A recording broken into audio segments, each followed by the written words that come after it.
Welcome to the postgame. I'm Jeff Eisenman here with the only man in the universe to quarterback a team to victory over the Panthers this season, Matt Ryan. So, Matt, do you think about this every day? How'd you do it? No, I don't think about it every day, but there's no secret formula to it. You just have to play really well.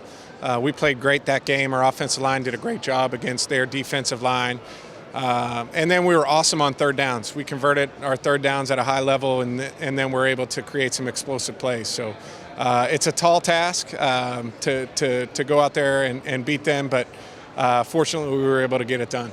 Cam Newton is a quarterback who you've now been able to watch grow up on the other side, watch progress in the NFL. What has he improved on so much to make him an MVP candidate this season?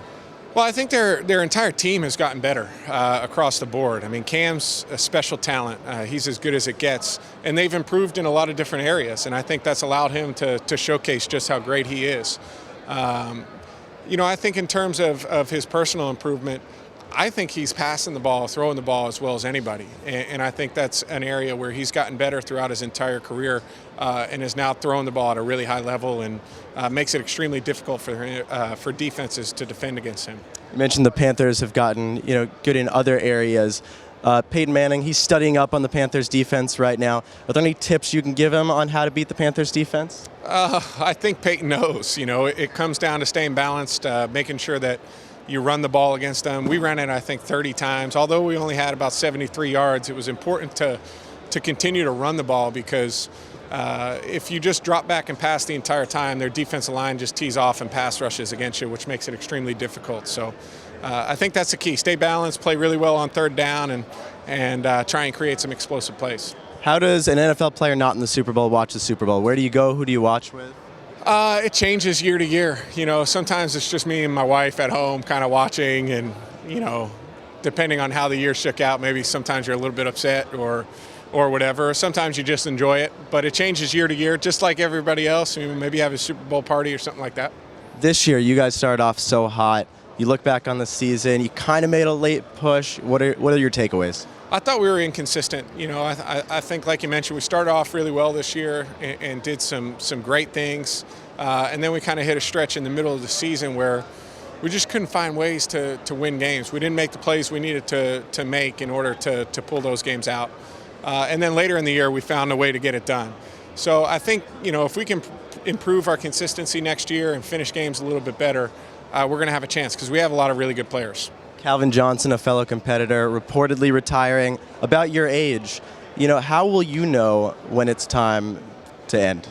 I don't know. I think it's different for everybody. Obviously I have a ton of respect for Calvin and just admire him, have gotten to know him over the years. There's really not a better guy that you could meet in the league. But I think it's different for everybody. And, hopefully I'm able to play a long time. I want to. But you never know how your body's going to hold up. You never know how a game's going to shake out. And I don't know if you ever really, really know. But hopefully, you win 4 or 5 Super Bowls and then can go out that way. There's a lot of fantasy owners watching that had Devonta Freeman this year and were very impressed by the way he turned out. Did you see that season coming from him? I thought he would. Last year, we used him just a little bit as a rookie, but when you would watch him in practice and you'd see him get his opportunity in games, you'd think, man, this guy's going to be a really good player. And then when he got his opportunity this year, he came out on fire. He's such a competitive guy. He wants to win so bad. He wants to play great so bad. He's very hungry. I was really happy, but I don't think I was surprised. I think, you could see just from how committed he was that he was going to make it work. And it was fun to watch that this year. Do you have a Super Bowl prediction? I think Carolina, having gone against them twice and just seeing how deep and how complete they are as a team, I just think they're going to be tough to beat. And you're working with Gillette. What is that all about? Yeah, teamed up with Gillette. Obviously, as a quarterback, I know just how important protection is. It's great when you have an offensive line that's keeping you clean, and the Fusion Pro Shield that has just come out is as good of a razor as there is out there to provide protection and shielding. It's got lubricants on both sides of the blades that makes it easy, comfortable, and limits irritation. So when they asked me to team up with them, I thought it was a perfect combo, and really excited to be here today to talk about that. I'm Jeff Eisman, and that's Matt Ryan here in the postgame.